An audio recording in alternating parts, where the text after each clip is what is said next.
अस्सलाम वालेकुम dear student, welcome back to my YouTube channel Shadi physics academy. Dear student, आज की लेक्चर में हम डिस्कस करते हैं कुछ प्रीवियस एमडीकेट टेस्ट की एमसीक्यूज जो बहुत इंपॉर्टेंट होती है। स्टार्ट करते हैं सबसे पहला एमसीक्यूज जो एमडीकेट प्रीवियस एमडीकेट में आया था, वो है if A vector is equal to A I component plus B J component and b is equal to 4 a I cap plus b j cap, then the magnitude of a cross b is।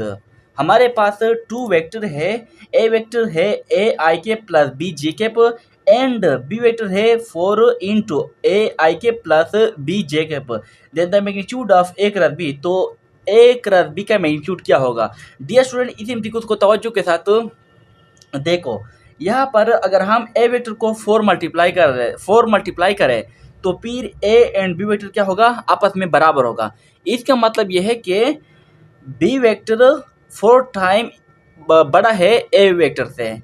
तो यहाँ पर हम parallel vector का concept इस्तेमाल करते हैं।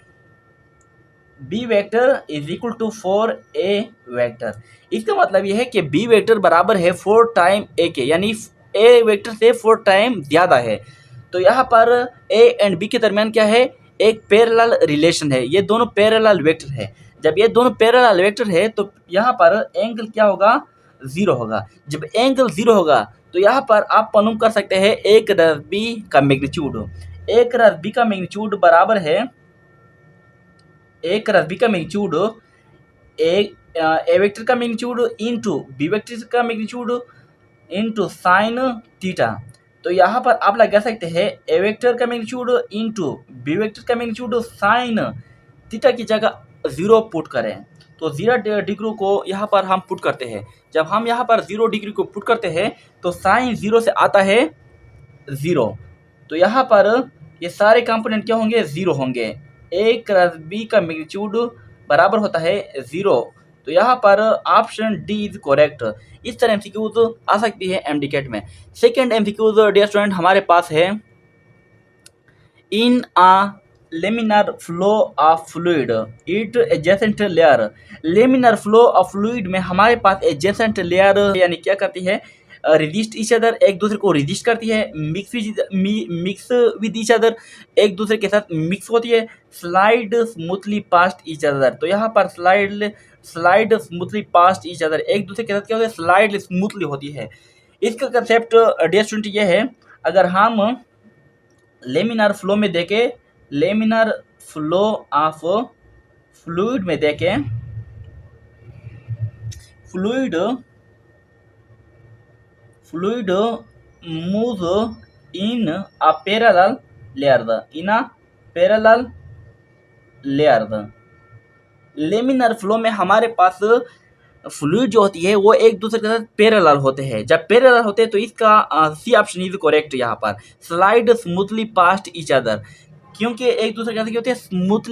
Smoothly slide होते हैं एक दूसरे के साथ। A body moving in a circle completes half a revolution in term of radian, this is equivalent to. एक बॉडी है जो मूविंग करती है एक सर्कल में, कंप्लीट्स हाफ अ रिवॉल्यूशन, यानी एक कंप्लीट चक्र के मुकाबले में वो हाफ रिवॉल्यूशन को मुकम्मल करता है इन टर्म ऑफ रेडियन। तो वो इन टर्म ऑफ रेडियन, यानी ये चक्र जो मुकम्मल करता है हाफ चक्र इन टर्म ऑफ रेडियन में है, दिस इज इक्विवेलेंट टू। तो वो रेडियन में किसके बराबर होगा? सबसे पहले हमारे पास एक चक्कर जब एक बॉडी मुकम्मल करती है सर्कल में तो एक चक्कर हमारे पास बराबर होता है 360 डिग्री। अब 360 डिग्री बराबर होते हैं पाई रेडियन में 2 पाई रेडियन। तो यहाँ से जो एमसीक्यूज में हमसे रिक्वायर्ड है कंप्लीट्स हाफ अ रिवॉल्यूशन, यानी हाफ ऑफ रिवॉल्यूशन क्या होगा? जब हाफ ऑफ रिवॉल्यूशन को हम मालूम करते हैं तो ये मुकम्मल चक्र को 2 पर डिवाइड करते हैं। तो यहाँ से आ जाएगा 180 डिग्री इज इक्वल टू 2 और 2 कैंसिल, यानी पाई रेडियन। तो यहाँ पर pi radian is correct option A is correct. अगर यहाँ इसी एमसीक्यूज में हमसे डिग्री में रिक्वायर्ड होती डिग्री में, तो यहाँ पर हाफ चक्र एक बॉडी की 180 डिग्री होती। डियर स्टूडेंट, हम चलते हैं नेक्स्ट एमसीक्यूज की तरफ। ये है MCQs number 4। The value of temperature coefficient of a conductor is 0. This indicates that with the rise in temperature resistance of conductor, the value of temperature coefficient of a conductor क्या है, एक 0 है। This indicates अगर हम temperature को increase करें resistant of conductor, तो resistant of conductor क्या होगी, इंक्रीज होगी, डिक्रीज होगी, रिमेन्स सेम, बिकम्स 0। तो डियर स्टूडेंट यहाँ पर जो रेजिस्टेंस का फॉर्मूला है वो है R is equal to R not 1 plus A delta T. तो यहाँ पर ए क्या है, ये है value of temperature coefficient A. अगर हम इस वैल्यू को 0 करें यानी ए इज इक्वल टू 0, तो आप 0 इस फॉर्मूले में पुट कर ले, ए इज इक्वल टू 0, तो फिर हमारे पास आ जाएगा A R is equal to R not. क्योंकि ए अगर हम 0 पुट कर ले तो ए के साथ डेल्टा टी ऑटोमेटिकली 0 होगा, ये सारे टर्म 0 होंगे, तो हमारे पास रह जाएंगे R is equal to R not. तो यहाँ पर जब हम टेम्परेचर को इंक्रीज करते हैं तो फिर रेजिस्टेंस क्या होगी, रिमेन्स सेम होगी। C option is correct. और यहाँ पर डियर स्टूडेंट इस एमसीक्यूज के रिलेटेड एमडीकेट आवर ट्रिक्स मौजूद है। एमडीकेट ट्रिक्स ये नोट कर ले अपने साथ, एमडीकेट ट्रिक्स इस एमसीक्यूज के रिलेटेड। अगर ए यहाँ पर ए क्या है एमसीक्यूज में 0 है, अगर ये ए हमारे पास ग्रेटर देन 0 हो यानी ग्रेटर देन 0, तो इसका मतलब ये है रेजिस्टेंस इंक्रीज विद टेम्परेचर। तो यहाँ पर जब एक अगर 0 दी गई हो एमसीक्यू में तो फिर रेजिस्टेंस इंक्रीज होगा टेम्परेचर के साथ। अगर ए हमारे पास लेस देन 0 हो एमसीक्यू में तो फिर रेजिस्टेंस डिक्रीज विद टेम्परेचर, तो फिर टेम्परेचर के साथ क्या होगा, डिक्रीज होगा। और यहाँ पर एमसीक्यू में हमें दी गई है ए इज इक्वल टू 0 यानी वैल्यू ऑफ टेम्परेचर कोफिशिएंट हमारे पास गिवन है 0। तो यहाँ पर रेजिस्टेंस रिमेन्स कांस्टेंट, यानी रेजिस्टेंस क्या है, रिमेन्स कांस्टेंट है। ये नोट कर ले। तो हम डिस्कस करते हैं नेक्स्ट। तो बाकी हो गया MCQ number 5, potential energy decrease in the process of.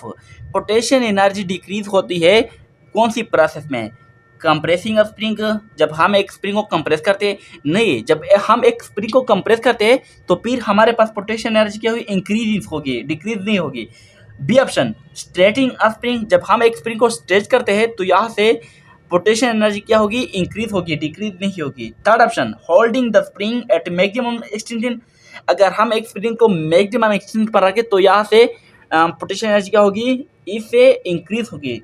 D option releasing a stretching spring, जब हमारे पास एक स्ट्रेचिंग स्प्रिंग हो, जब हम इसको रिलीज करते हैं, छोड़ते हैं, तो यहाँ पर पोटेंशियल एनर्जी क्या होगी, डिक्रीज होगी। क्योंकि पोटेंशियल एनर्जी का फॉर्मूला है 1/2kx²। जब हम रिलीज करते हैं एक स्ट्रेचिंग स्प्रिंग को तो यहाँ पर पोटेंशियल एनर्जी कन्वर्ट होती है इट्स काइनेटिक एनर्जी, यानी इस यहाँ पर काइनेटिक एनर्जी में पोटेंशियल एनर्जी कन्वर्ट होती है जब हम एक स्ट्रेचिंग स्प्रिंग को रिलीज करते हैं। तो यहाँ पर D option is correct. Dear student ये आज के एमसीक्यू थे। गर्मी की वजह से बहुत तेज़ी के साथ मैंने ये लेक्चर बनाया है।